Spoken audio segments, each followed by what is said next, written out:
God always restores. That is not a motivational slogan.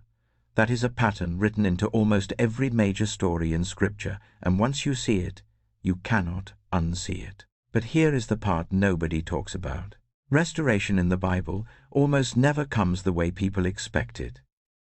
It almost never comes when people expect it. And in almost every case, there is something that has to happen first, something specific, something the person often doesn't realize they're doing before the door of restoration opens. Job got back twice what he lost. But read the verse carefully. It doesn't say God restored Job after Job had suffered enough. It doesn't say God restored Job after Job had prayed hard enough. It says God restored Job's fortunes when he prayed for his friends. That's the verse. That's the sequence. Forgiveness first, restoration second, always in that order. Peter was restored, but it happened beside a charcoal fire, the same kind of fire where he had denied Jesus 3 times. The same smell in the air, the same setting. Jesus met Peter not just with forgiveness, but at the exact point of failure. He didn't erase the past. He redeemed it. Samson got his strength back. But nobody was watching when it happened. His hair grew back in a prison, quietly, while the Philistines celebrated. They didn't even notice. The restoration was already underway before anyone recognized it. There is a pattern here. And if you are waiting for God to restore something, you've lost a relationship, a dream, a season, a version of yourself, you need to understand how this actually works. Because the sequence is not random, and the timing is almost never what you'd choose. But it is always purposeful. Before we go through the pattern, I need to establish one principle. Without it, everything else sounds like a formula, and restoration is not a formula. The principle is this: God restores people, not positions. This is the mistake most people make when they're waiting for restoration. They're focused on the thing that was lost, the job, the relationship, the reputation, the financial standing. And God is focused on the person who lost it. Because here's the reality. If God restored the position before he restored the person, it would destroy them, or it would corrupt them, or it would become the very thing that holds them back from what he actually wants for their life. Look at Job. God didn't restore Job's wealth and then deal with his heart. He dealt with Job's heart, 42 chapters of wrestling, questioning, and eventually encountering God in the whirlwind, and then restored the wealth. Job, who received the restoration, was not the same Job who lost everything. He was someone who had been to the edge of his own understanding and found God there. Look at Peter. Jesus didn't hand Peter back his role as the leader of the disciples and say, "Don't worry about the denial." He met Peter at the charcoal fire, the same smell, the same memory, and asked him 3 times if he loved him, one for each denial. Not to punish Peter, to heal him. To override the memory not by erasing it, but by replacing each denial with an affirmation, each betrayal with a commission. Feed my lambs. Tend my sheep. Feed my sheep. The restoration of Peter's role came after the restoration of Peter's heart. Always in that order. So when you are waiting for God to restore something, keep that principle close. He is not slow. He is building the person who can hold what's coming. Here is the first thing the pattern shows us, and it is the most counterintuitive one on this list. In the Bible, restoration almost never comes through the completion of suffering. It comes through the act of forgiveness. This is the Job principle, and it is the clearest example in all of Scripture. Job lost everything: his children, his wealth, his health, his reputation. He sat in the ash heap while his skin was covered in sores. His 3 closest friends arrived, and for 7 days they sat in silence with him. That part was good. Then they opened their mouths and spent 37 chapters telling Job that his suffering was his fault. They were wrong. God said so directly. At the end of the book, God turned to Eliphaz and said, "My anger burns against you, and against your 2 friends, for you have not spoken of me what is right, as my servant Job has." And then God said something that should stop us cold. He told the 3 friends to go to Job and have Job pray for them. The people who had judged him misrepresented God to him, twisted his suffering into accusation. They needed Job's intercession. And here is the verse that changes everything. "And the Lord restored the fortunes of Job when he prayed for his friends," not when his suffering reached a certain threshold, not when he had learned enough lessons, not when God decided enough time had passed. When he prayed for his friends, the restoration was on the other side of an act of forgiveness toward the people who had made his suffering worse. That is not coincidence. That is the pattern. Now think about what this means for you. Is there a person in your story, someone who made your pain harder, someone who judged you when you were already down, someone who walked away when you needed them, that you are still holding? Not necessarily in obvious bitterness. Sometimes it's quieter than that. Sometimes it's the way you go silent when their name comes up, the story you still carry about what they did. Job 42:10 connects the dots clearly. Restoration followed forgiveness, not forgiveness followed restoration. The diagnostic question here is not have you suffered enough. The question is, who are you still not praying for? The second thing the pattern shows us is this: God almost never restores from a distance. He meets you at the exact point of your failure. The same setting, the same circumstances, the same smell in the air. Peter's story is the most precise example of this in the New Testament. The night Jesus was arrested, Peter followed at a distance to the courtyard of the high priest. It was cold. Someone had lit a charcoal fire. Peter stood by it to warm himself, and there, by that charcoal fire, a servant girl looked at him and said, "You also were with Jesus of Galilee." Peter denied it 3 times, cursing and swearing by the 3rd time, saying, "I do not know the man." Now fast forward to after the resurrection. Jesus appears on the shore of the Sea of Galilee.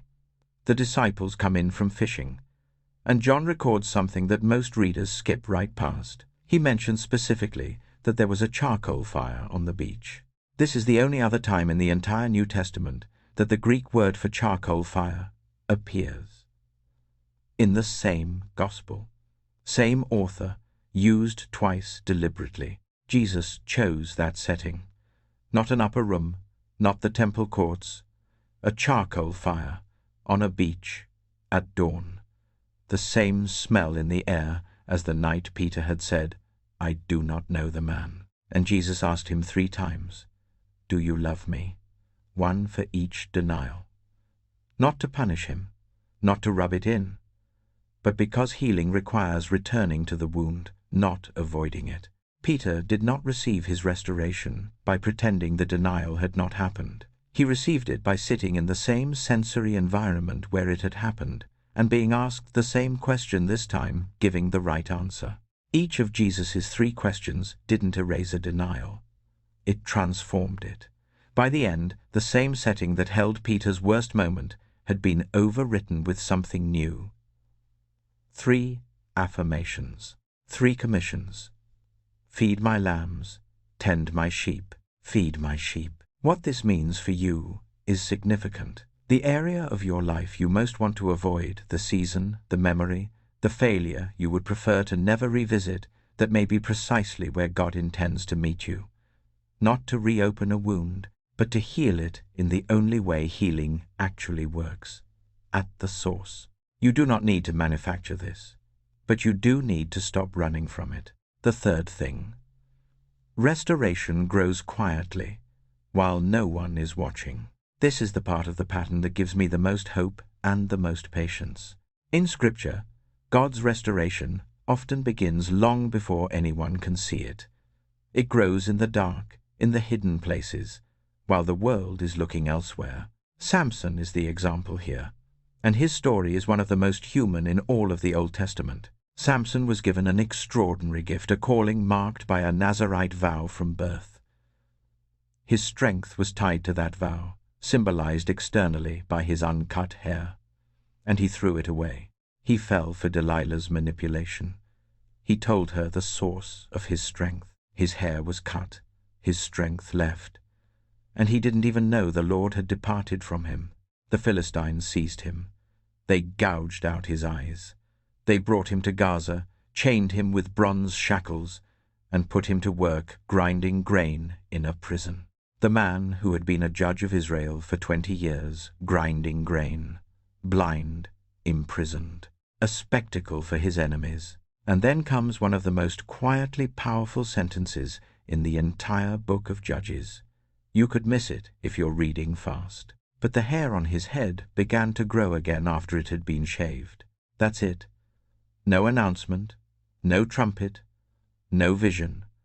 Just a quiet biological fact slipped into the middle of a story about defeat while Samson was in prison. While the Philistines were celebrating, while everyone had written the story as finished, God was not finished. The restoration was already underway. Growing in the dark, in a place where none of Samson's enemies were paying attention. By the time they brought him out to be their entertainment, the strength had already returned. They didn't notice. They were still celebrating a victory that was in the process of being reversed. There is something profoundly important here for anyone in a season that looks finished. The evidence of restoration is often invisible at first. It grows in the prison. It grows in the dark. It grows while people who counted you out are celebrating. The Philistines would have kept shaving Samson's head if they had understood what was happening. They didn't understand because they couldn't see what God was doing in the hidden place. What is growing in your hidden place right now? What is God quietly restoring in you while the world looks elsewhere? The fact that you cannot see it does not mean it is not happening. The hair grows whether or not anyone is watching. The fourth thing. Restoration almost always comes with more than what was lost. Now here is the part that is easy to misunderstand, so I want to be careful. In Scripture, restoration is not always a straight return to what existed before. It is often a deeper version, a wider version, a more significant version. Job received twice what he had before, 14,000 sheep instead of 7,000, 6,000 camels instead of 3,000. But he did not receive his original children back. He received new children. And there is a bittersweet quality to that, which any honest reading of Job has to acknowledge. He lived 140 years after his restoration, and he saw 4 generations of his descendants. The latter days of his life were blessed more than the beginning. But the grief of what was lost did not simply disappear. This is why the promise of restoration is not the same as a promise that everything goes back to the way it was. Sometimes it does. Often it does not. What God promises is not sameness. He promises something better, and better is defined by Him, not by us. The principle in Isaiah 61:7 is stated plainly. Instead of your shame, there shall be a double portion, not the original portion. A double portion. But the double portion is given in exchange for the shame. It does not pretend the shame did not exist. This is worth sitting with.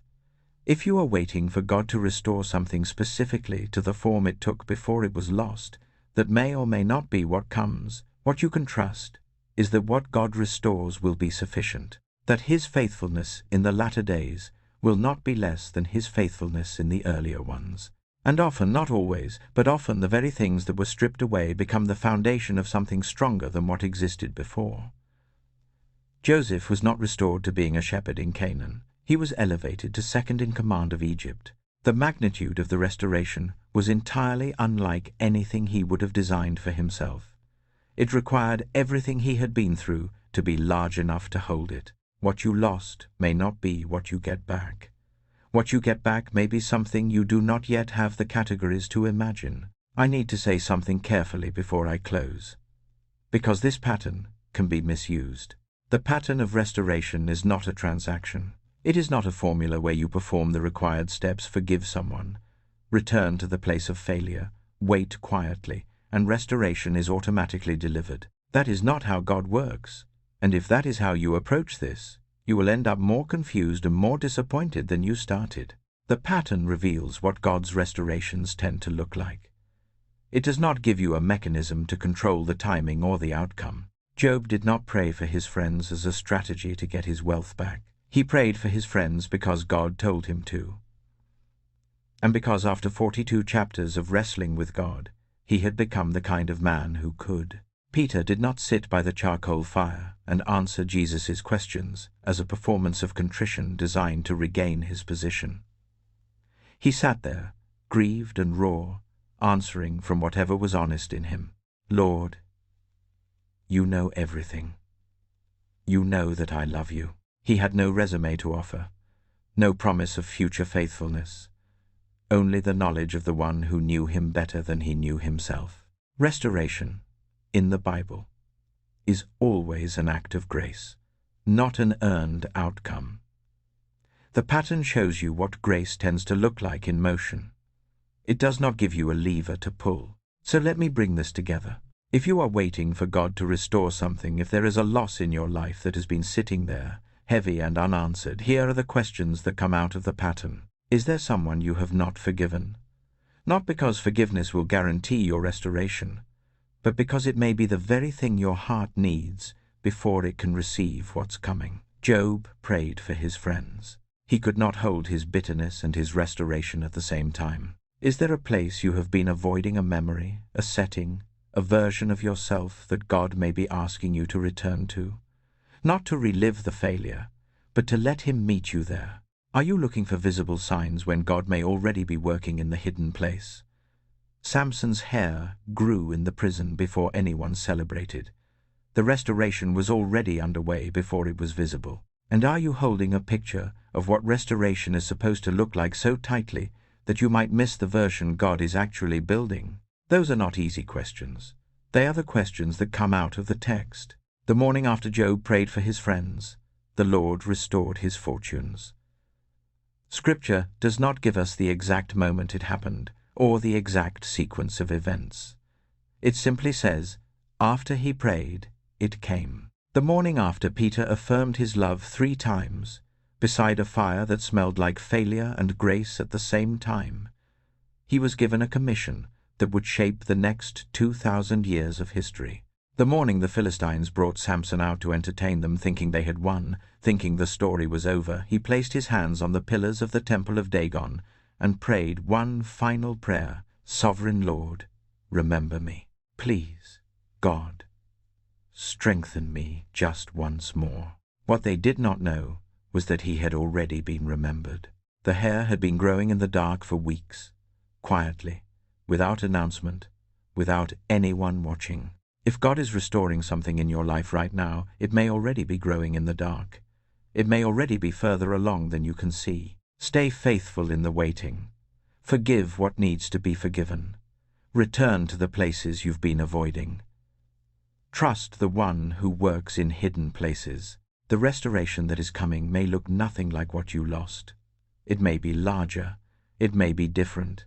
It may arrive in a form you would never have designed for yourself. But if the pattern of Scripture tells us anything, it is this: God does not abandon what he started, and what he restores completely.